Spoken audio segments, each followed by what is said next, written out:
Ал құрметті ата-аналар және ұстаздар, келіп жеткен 7 мамыр отан қорғаушылар күніне орай 1-ші Б сынып оқушыларының ашық тәрбие сағатын бастауға рұқсат етіңіздер.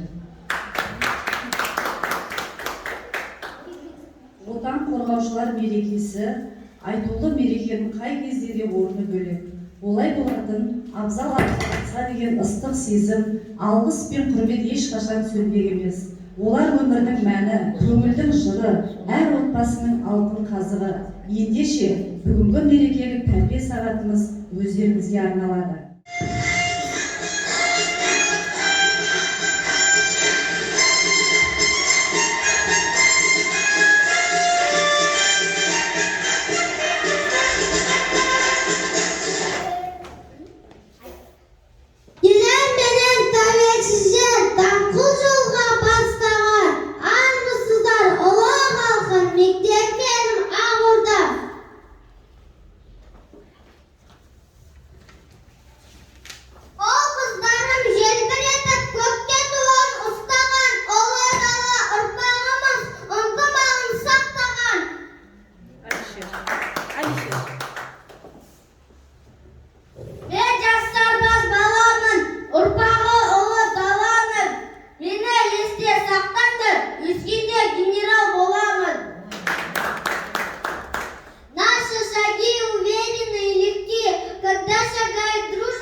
оқушыларымыздың қарулы күштер туралы қандай мәліметтер білетінін сұрап білейік.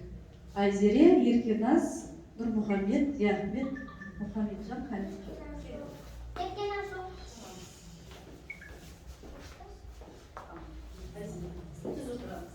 Қазақстан Республикасының қарулы күштер бас қолбасшысы Қасым-Жомарт Тоқаев.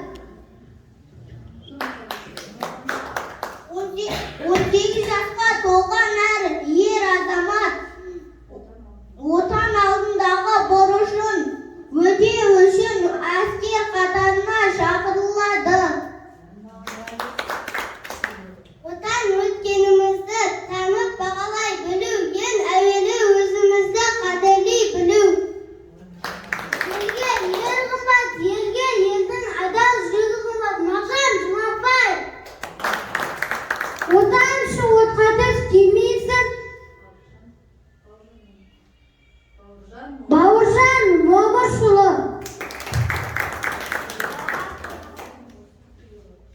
Жақсы балалар. Жайымызға отырамыз. Ben Amerika'sın üç baba.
айтып өтейік. Келе қойыңдар. Ажар, Хадиша, Байкен, Марлен, Оралбек. Ерна, келе қой.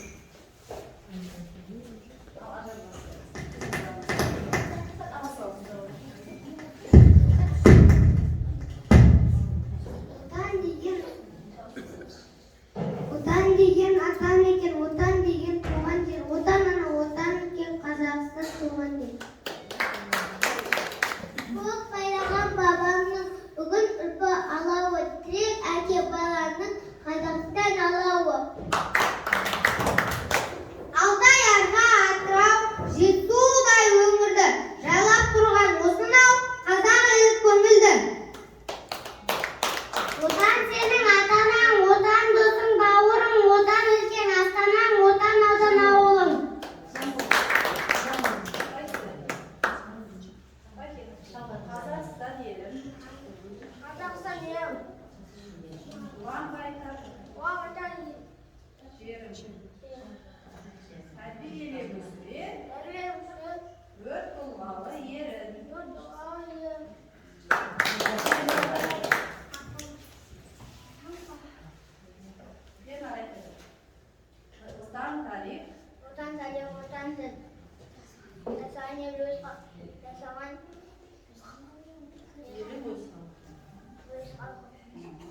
Отан өркен, Отан өркен, отан көтерген көкке, көтерген көкке, ел дамқан. ел дамқан.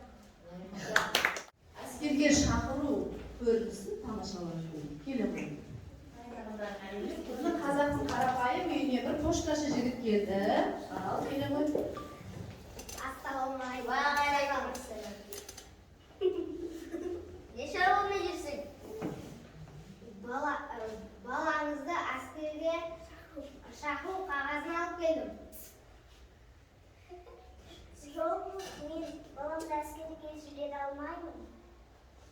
Қазір өте түрлі жағдайлар болып жатыр. Жібере алмаймын деген емес. Баланың өзінен сұрап көрейік. Жоқ, мен әскерге барғым келеді, отанымды қорғағым келеді. Осы елдің егесі гүлі батамыз деді. Сапарыңды оңдасын, Алаштың рухы қолдасын. Тәртіпке түсіп, шынығып, сайланып қару бойға алынсын. Борышын өте, отанның амандық пен саулықты мен де тілеп отырмын. Жарайды баламыз, сені жіберейін, аман есен барып қайт. Жақсы, рахмет.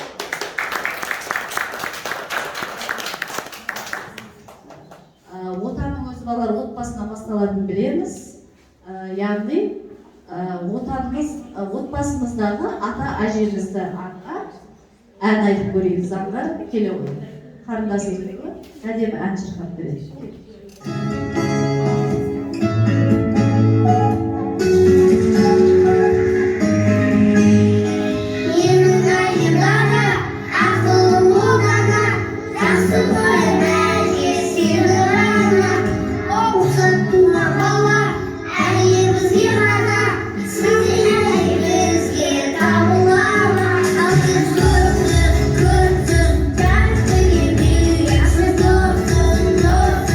What's up?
құрметті қонақтар, біздің бүгінгі шағын ғана 7 мамыр отан қорғаушылар күніне арналған тәрбие сағатымыз аяқталды.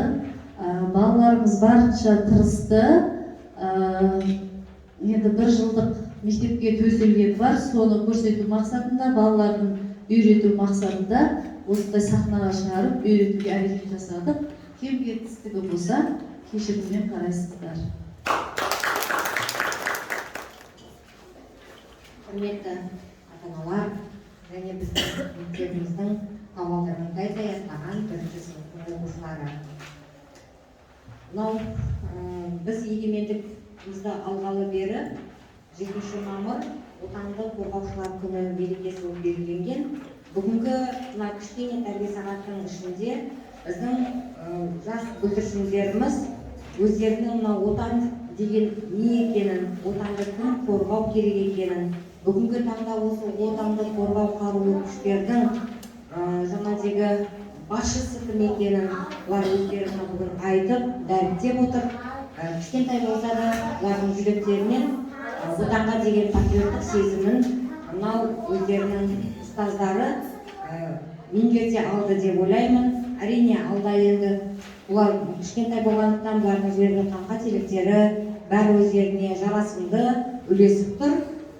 Осы жаңадегі камерадан көріп, алда осы мектептің қабырғасынан ұшып кетіп жатқан кезде көріп жатқанда, дәл осылай болмаған сияқты болады.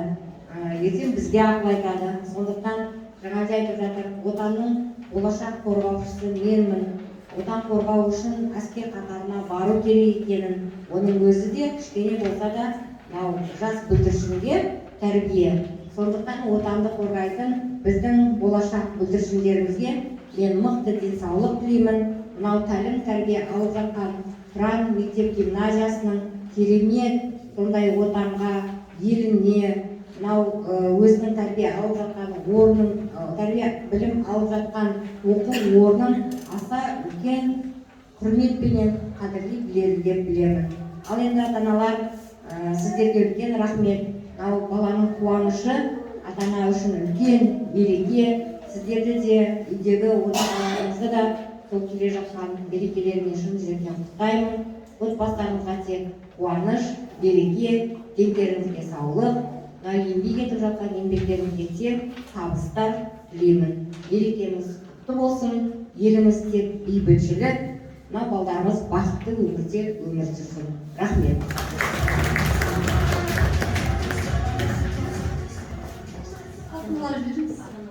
Құрметті ата-аналар, мен бүгін қуанып отырмын. Мереке, ұлдарымыз, қыздарымыз үшін барлықтарымыз келіп отырсыздар. Сіздерге рахметімді айтамын. Бұдан кейін де біздің бүлдіршіндердің осындай, бұларға үлкен мағына береді осындай іс-шараларда. Ойлайсыздар ғой, енді жаңағыдай әшейін іс-шара, бірақ бұларға өздеріне үлкен мән мағынасы бар да, осындай іс-шараларға дәл осындай атсалысып, қатысып келіп тұрмыздар, балдарымызды қолдап тұрмыздар. Мынау балдарымыз, Құда қаласа, ертең үлкен азаматша, үлкен азамат болып, патриот болып, мына жаңағы кішкентай көріністің өзі неге тұрады? Патриоттықты осы 1-ші сыныптарымыз көрсетіп отыр. Мынау Құдай қаласа, алдағы уақытта енді мынау жаман індет болмасын. Мына бүлдіршіндеріміз мектеп қабырғасында жүгіріп жүріп, ойнап жүріп, апайларының қасында жүріп, бір-бірімен қоян қолтық араласып, жаңағы жақсы бір азаматтар мен азаматшалар болсын. Құдай қаласа, сіздердің қуаныштарыңыз болсын, біздің мақтан тұтар оқушыларымыз болсын. Мынау мереке құтты болсын. Үйлеріміздегі жаңағы жігіттеріміздің де, мына жерде тұрған кішкентай біздің болашақ азаматтардың да мерекесі құтты болсын. Бірдеңесі істемейінше, керемет мұғалім екендігін сіздерге айтайын. Рахмет.